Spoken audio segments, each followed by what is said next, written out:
Do you have one part of your body that you like? Nope. Belly button? I don't know. Belly button's an innie. It's obvious. I mean, innie is better than an outie. 90% outie belly buttons are okay. innies. Yeah, I know it's not unique. Oh, God, you made it. What's up, cuz? I got some good shit for when we land. Wait, you're not like taking weed into Poland, are you? Oh, yeah. Benji? They don't give a about that stuff, man. I think they very much do give a Oh, yeah. I connected with it right away. I'm not like this guy. He would disagree. But I'm not like that guy. But I identified with it, and I just wanted to get in there and do it, not have to think about it, right? But year and a half or whatever later, or I guess less, whatever, I'm watching the movie for the first time, and I'm watching it sitting next to my wife, and I went, oh, shit. Not only do I know a guy, I have a friend who's just like him. I'm like, I'm doing him. And right as I'm having that moment, my wife leaned over and she said his name. She was like, it was like at the beginning of the movie, like at the airport, like we're going through security or something. She said his name and I was like, oh, fuck, it's obvious. I didn't know. I didn't know when I read it. I didn't know the whole time we were shooting. It wasn't until I saw it, went, oh shit, that's. So yeah, that. I got to pee. I'm gonna go to the bathroom. I'll get that. Don't worry. Yeah, this scene is kind of like a turning point where, like, Benji's pissed enough people on the tour off for David to feel safe enough to open up at perhaps Benji's expense. But as David starts opening up, he realizes that actually what he's left with is not anger for his cousin, but just this deep, deep sense of grief and a complete confusion as to why, as I say, the product of 1,000 miracles is him. But what I mean by that is, like, our grandmother survived the Holocaust through 1,000 miracles. Like, she should have been dead 1,000 times over, and yet she produced these two guys who are kind of miserable. How are we not the kings? How are we not presidents? How are we not curing cancer, et cetera, you know? And so, and then there's a kind of just, the movie is constantly like doing this kind of like bittersweet thing where, like, you know, you think you're angry at somebody, but then they come and they play this beautiful song on piano. It's like, I'm trying to make the movie where it's like, you're off put by this guy, but it's impossible to hate him. Some people find it possible. Yeah. Davers and I are cousins.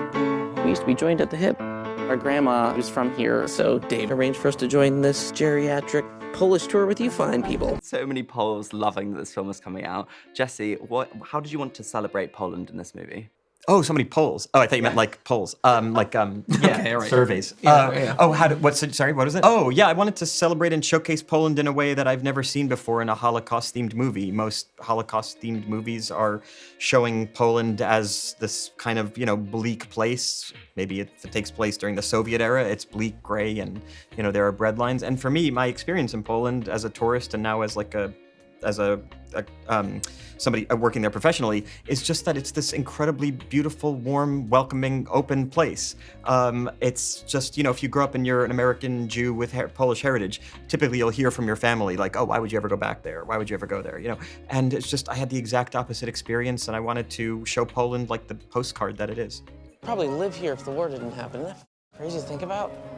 Seriously, like, we think of ourselves as these like very American creations, you know? And I guess that we are. I guess that's like the essence of America. People created from other cultures, but like in some parallel black hole universe, you and I are Polish and we probably got like long beards and we can't shake hands with women. Yeah, that's funny. You know, every time I see like one of those Hasidic guys on the street, I always just think like, there, but for the grace of no God, go I, you know? What? Jesse, I was curious to know whether it was your idea to say that you had nice feet.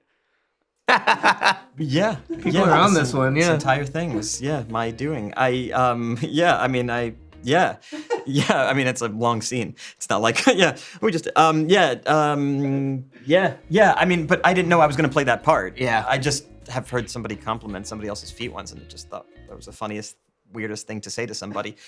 So no, I just put it in because I thought it was a good scene. Because you were going to play Benji. Yeah, and I was thinking of playing his part, which meant casting somebody else with amazing feet, etc. Do you like your feet? I don't like any feet. part of my body, but one time somebody told me I have nice feet, and it's like stayed with me because this is just the strangest compliment to get. And I guess it made me a little chuffed. I kind of now look down with pride sometimes. Do you have one part of your body that you like? Nope. Not one. It's not like, oh, I have nice, I don't know, elbows or some shit. No, those are Nothing. the worst. Belly button? I don't know. Belly button's an innie. It's obvious. I mean, innie is better than an outie. 90% outie belly buttons are Okay. innies. Yeah, I know it's not unique. What the flying jeez? And I want to be him. You used to cry about everything. Yeah, it was awful. Who wants to cry about everything?